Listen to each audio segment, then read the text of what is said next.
आज की इस क्लास में मैं जोगेंद्र कुमार आप सभी का स्वागत करता हूं। आइए देखिए प्रश्नावली 4.4 प्रश्न नंबर 1। निम्नलिखित स्थितियों के लिए समीकरण बनाइए और फिर उन्हें हल करके अज्ञात संख्याएं ज्ञात कीजिए। देखिए, अब तक हमने क्या किया है कि प्रश्न दिया है, उसमें समीकरण दिया है, समीकरण से हमने चर का मान ज्ञात किया है, वही समीकरण का हल होता था। अब हमें इन प्रश्नों में पहले समीकरण बनानी है, पहले स्थिति के लिए समीकरण बनानी है और उसके बाद समीकरण का हल करना है, अज्ञात संख्या का मान ज्ञात करना है। इससे पहले भी हमने वीडियो में स्थितियों के आधार पर समीकरण बनाई है। जैसे प्रश्न होता था कि निम्नलिखित कथनों के लिए समीकरण बनाइए, ठीक उसी प्रकार हमें इन कथनों के आधार पर समीकरण बनानी है। ठीक है, आइए अब देखते हैं प्रश्न को। अब देखो, पहले के ए में दिया है एक संख्या के 8 गुने में 4 जोड़िए, आपको 60 प्राप्त होगा। क्या होगा? 60 प्राप्त होगा। तो सबसे पहले हम क्या करेंगे कि संख्या मान लेंगे, क्योंकि संख्या तो हम जानते नहीं, अज्ञात संख्या है। तो हम यहां लिखेंगे हल माना वह संख्या x है। क्या है? x है। देखो, आप x भी मान सकते हो, यह एक चर संख्या है, आप कुछ भी मान सकते, X Y Z P Q R S कुछ भी मान सकते हैं, आप कोई भी लेटर मान सकते हैं, कोई भी अक्षर मान सकते हो। ठीक है, अब इसके बाद प्रश्न में कहा है तो यहाँ लिखते हैं प्रश्नानुसार। क्या लिखते हैं? प्रश्नानुसार। संख्या के 8 गुने, संख्या के 8 गुने, तो संख्या क्या थी हमारी? x का 8 गुना, कितना? 8 गुना, तो हम 8 से गुना कर देंगे। में 4 जोड़िए, जोड़ने का निशान लगाकर 4 जोड़िए, आपको क्या मिलता है? 60 बराबर 60 प्राप्त होता है। यानी 8x प्लस 4 बराबर 60। अब ये हमें समीकरण मिल गई। अब इस समीकरण का हल करना है और अज्ञात राशि क्या है इसमें? अज्ञात राशि है इसमें x का मान ज्ञात करना है। ठीक है, अब चलो हल करते हैं। अब देखो, 4 का स्थानापन्न कर देते हैं, इधर पहुंचा देते हैं इसे दाएं पक्ष में, तो 8x हो जाएगा और इधर 60, 4 कैसा हो जाएगा? माइनस का, क्योंकि इस प्रकार के प्रश्न हम हल कर चुके हैं। अब देखो 8x, इधर कितना बचा भाई? 60 में से 4 गया तो इधर बच गया 56। कितना बच गया? 56। अब 8 यहाँ पर गुणा में है तो क्या करें हम? दोनों पक्षों में 8 से भाग कर देंगे। ठीक है, दोनों पक्षों में 8 से भाग कर देंगे। या इसका एक तरीका है कि यहाँ पर तो x रह जाएगा और 56 के भाग में आ जाएगा 8, 56 के भाग में 8 आ जाएगा। ठीक है, और x बराबर 8 सत्ते 56, तो 7 आ गया। अब इसका आंसर लिखेंगे हम कि अज्ञात वह अज्ञात संख्या बराबर 7 है। ये इसका आंसर हो गया। इस प्रकार आज हम इन्हें बाकी बचे प्रश्नों को भी हल करेंगे।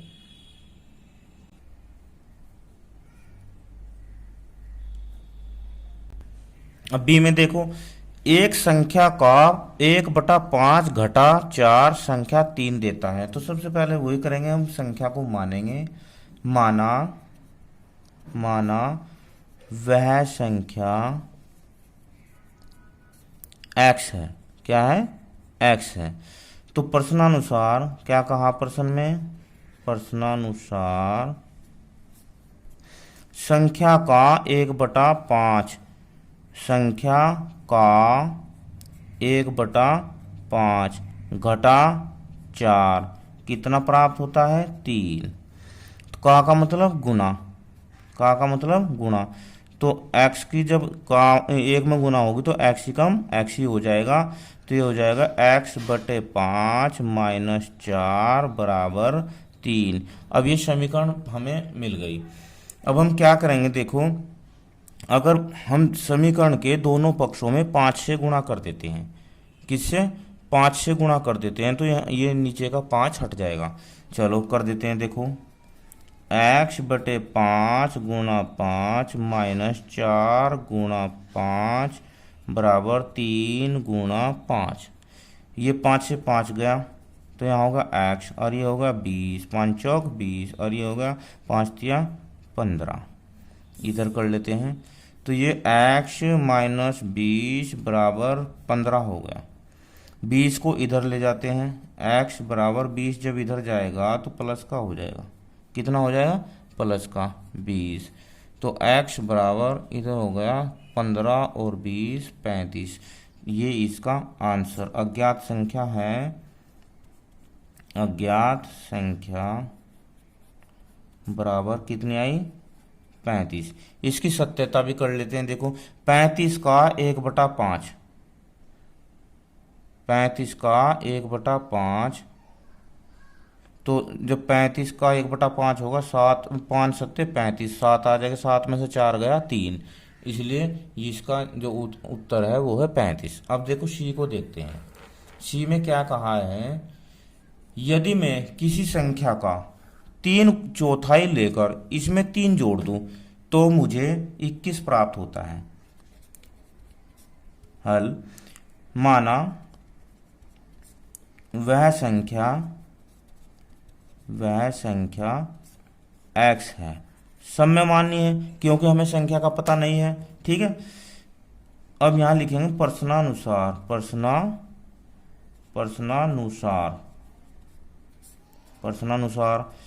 संख्या का 3/4, x का 3/4 3/4 लेकर उसमें 3 जोड़ दूं तो मुझे कितना मिलता है, 21। कितना मिलता है, 21। अब x का 3/4 यानी कि 3x/4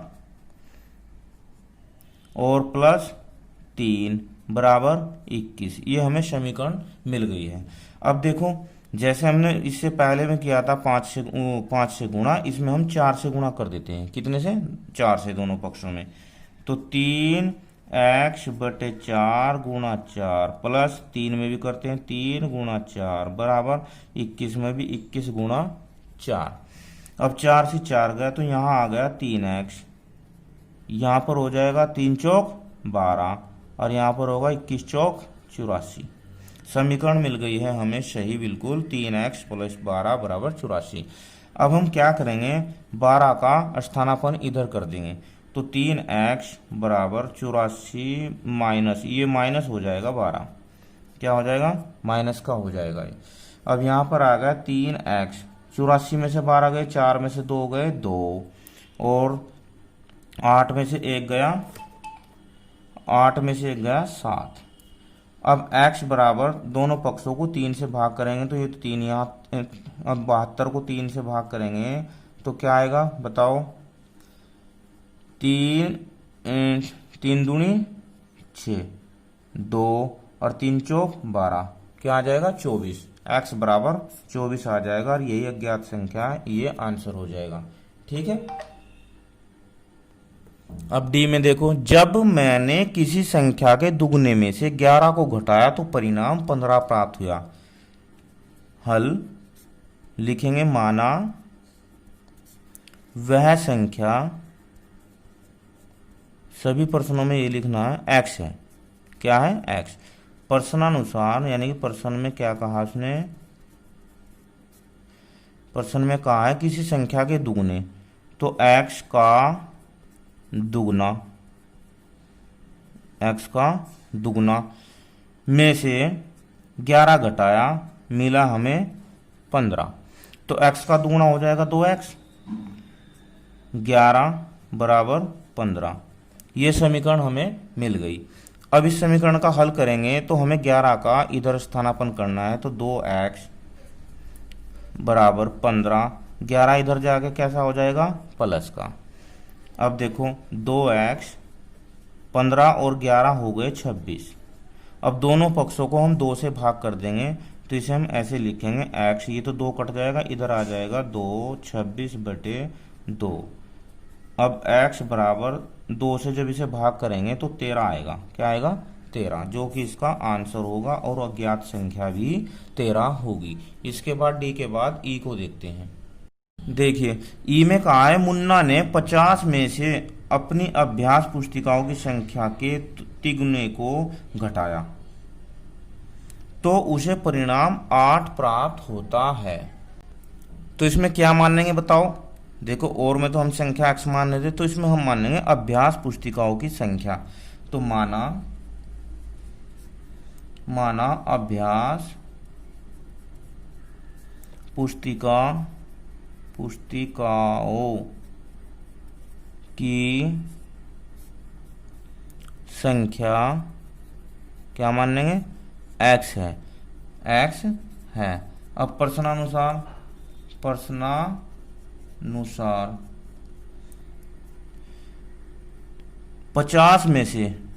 50 में से अभ्यास पुस्तिकाओं की संख्या के तिगुने, तो x का 3 गुना घटाया तो क्या मिला? 8 प्राप्त होता है। देखो 50 माइनस 3x, ये 3x हो जाएगा, बराबर 8। ये समीकरण प्राप्त हो गई हमें। अब हम देखो क्या करेंगे कि 3x तो यहीं का यहीं रहने देंगे, इधर से 50 को हम इधर स्थानापन्न कर देते हैं। क्या कर देते हैं? 50 का स्थानापन्न। ठीक, ये 8 और इधर आ गए, कैसा हो जाएगा? माइनस का। क्या हो जाएगा? माइनस का 50।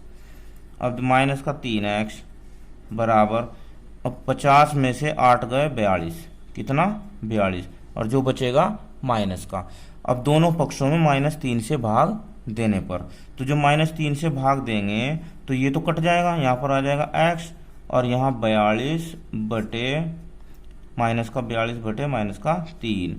चलो x बराबर 3 से जब इसे भाग करेंगे तो कितना होगा?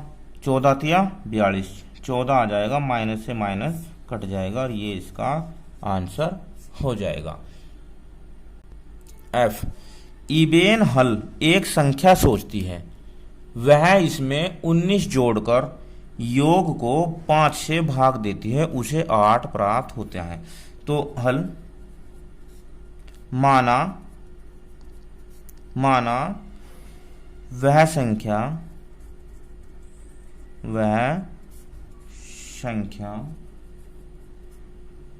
x है, जो उसने सोचा है, माना वह संख्या x है। अब x सोचती है, अब यहां लिखते हैं प्रश्नानुसार x सोचा उसने, इसमें क्या जोड़ा उसने? 19, योग को 5 से भाग देती है, 5 से भाग देती है, और प्राप्त क्या होता है? 8। क्या होता है? प्राप्त 8।